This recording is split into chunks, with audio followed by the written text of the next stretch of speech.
तो बच्चों, आज से हम व्याकरण को एक कैप्सूल फॉर्म में स्टार्ट करेंगे, जिसमें हम छोटे छोटे वीडियोस में, छोटे छोटे क्लिपिंग्स में हम समझेंगे कि व्याकरण के जो पोर्शन होते हैं, संज्ञा, सर्वनाम, क्रिया, विशेषण इत्यादि, ये जो हैं इनको 5-5 मिनट के वीडियोस में हम डिस्कस करेंगे और बहुत ही आसानी से समझेंगे। जो बिगिनर्स हैं, जिन्होंने पहली बार संज्ञा, सर्वनाम, व्यक्ति ये सब समझने हैं, उनके लिए भी बहुत आसान है।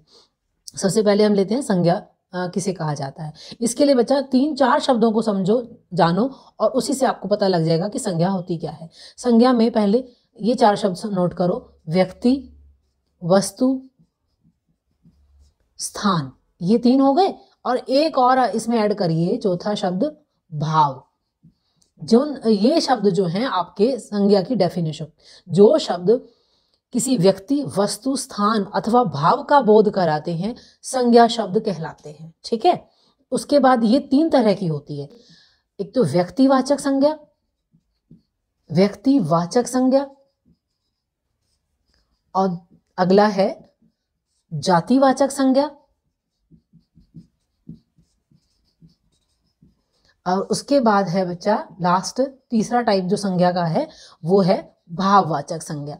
ये 3 तरह के संज्ञा शब्द टाइप्स होते हैं। अब इसमें हम सबसे पहले लेते हैं व्यक्तिवाचक संज्ञा किसे कहा जाता है। व्यक्तिवाचक संज्ञा में भी फिर वही आएगा, जो शब्द, अब मैं इसका कंप्लीट नहीं लिख के इसको बताती हूँ आपको, जो शब्द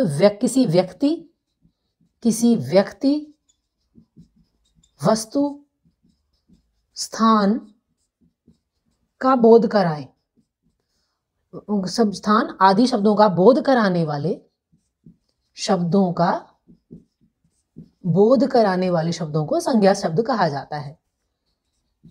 ठीक है बेटा। इसमें आ गया हमारा व्यक्तिवाचक, ये हो गया व्यक्तिवाचक। जैसे अब इसके एग्जांपल लेते हैं। व्यक्ति कौन? जैसे महात्मा गांधी एग्जाम्पल के लिए हम समझेंगे, महात्मा गांधी देश प्रेमी थे।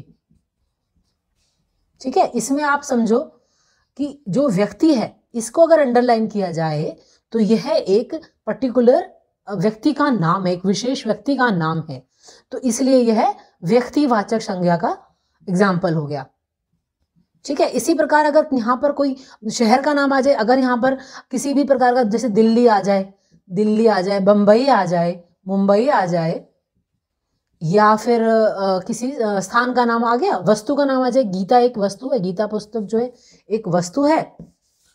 जैसे अब यहाँ पर देखिए, गीता जैसे एक वस्तु हो गई, गीता, और गीता के साथ साथ अलमारी एक वस्तु हो गई। तो इन शब्दों को समझो। आते हैं अगले उस पर, संज्ञा के प्रकार पर। अगला संज्ञा का प्रकार होता है जातिवाचक संज्ञा।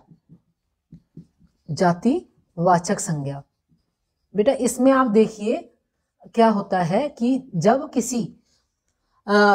किसी प्राणी का, वस्तु का अथवा स्थान का, वस्तु और स्थान, इनकी पूरी जाति, प्राणियों का ग्रुप होगा, वस्तुएं बहुत सारी होंगी, स्थान बहुत सारे होंगे, तो इस तरह से जब ग्रुप में आ जाएंगी, कोई चीज समूह के रूप में आपके सामने दिखाई दे, समूह के रूप में, तो आप उसको कहेंगे कि ये जातिवाचक संज्ञा का एग्जाम्पल है। जैसे इसमें देखिए, खिलौने की दुकान पर खिलौने, एक देख लो यहाँ पर, खिलौने क्या है? वस्तु हो गई, तो लेकिन खिलौना नहीं है, खिलौने हैं, तो ग्रुप ऑफ थिंग्स हो गई, बहुत सारी चीजें हो गई, समूह हो गया। उसके बाद खिलौने की दुकान पर बहुत सारे बच्चे हैं, तो बच्चा तो नहीं है ना, बच्चे हैं, तो ग्रुप ऑफ किड्स हो गया। तो इस तरह से ये दोनों शब्द जो हैं हमें दिखाते हैं कि स्थान हो गया दुकान तो लेकिन एक ही है, तो ग्रुप तो है नहीं दुकानों का, दुकानों पर नहीं लिखा ना यहाँ पर, तो इसलिए ये नहीं, सिर्फ खिलौने और बच्चे। तो ये हमारा एग्जाम्पल बनते हैं समझाने के लिए कि ये जातिवाचक संज्ञा में ये शब्द, इस तरह के शब्द समझ में आ गया। उसके बाद अब आते हैं अगले उस पर, भाववाचक संज्ञा पर। भाववाचक संज्ञा को बहुत आसान से समझो। भाववाचक संज्ञा इसको लेते हैं कैसे? भाव, अवस्था और गुण, ये 3 पॉइंट आपको इसमें याद रखने हैं भाववाचक संज्ञा में। इसमें कैसे हम करेंगे कि मिठाई एक चीज है मिठाई में मिठास होती है। तो यहाँ पर मिठाई का गुण क्या है? मिठास होती है। ठीक है, तो इस एग्जाम्पल से आपको क्लियर हो रहा है कि ये मिठास जो शब्द है मिठाई का गुण है। तो इससे पता लग गया कि ये भाववाचक संज्ञा का एग्जाम्पल हो गया। अब अगला पॉइंट ले लो। गरीबी एक अभिशाप है। गरीबी एक अभिशाप है। तो ये अभिशाप है मतलब एक मुश्किल है, एक परेशानी है, एक अवस्था जिसमें परेशान रहता है व्यक्ति। तो ये अवस्था का एग्जाम्पल हो गया। ठीक है ना, गरीबी होना एक अभिशाप है। तो ये जो एग्जाम्पल बनता है अवस्था पे बनता है। अब एक एग्जाम्पल लो, बुढ़ापे में, बुढ़ापा दर्द लेकर आता है। दर्द लेकर आता है। ठीक है ना बच्चों, इसमें आप समझो कि जब बूढ़ा व्यक्ति है उसको बुढ़ापा आया तो वो तकलीफ देने आया। तो यहाँ पर जो बुढ़ापा शब्द है वो भाव बता रहा है कि वो बूढ़ा है इसलिए उसको तकलीफ है, उसको दर्द है। तो यहाँ पर भाव पता लगता है। तो ये एग्जाम्पल हो गए भाववाचक संज्ञा के। उसके बाद हमारी इस तरह से हमारी संज्ञा कंप्लीट होती है।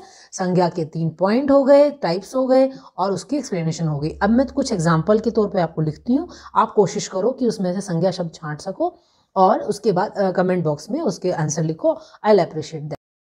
ये कुछ एग्जाम्पल हैं जो जिनमें से आपको संज्ञा शब्द छांटने हैं। और इसी प्रकार हम अलग अलग टॉपिक्स पर छोटे छोटे कैप्सूल्स के रूप में सब बाकी टॉपिक्स कवर करेंगे। और अगर आपको ये वीडियो अच्छा लगा तो इस चैनल को सब्सक्राइब कर लें।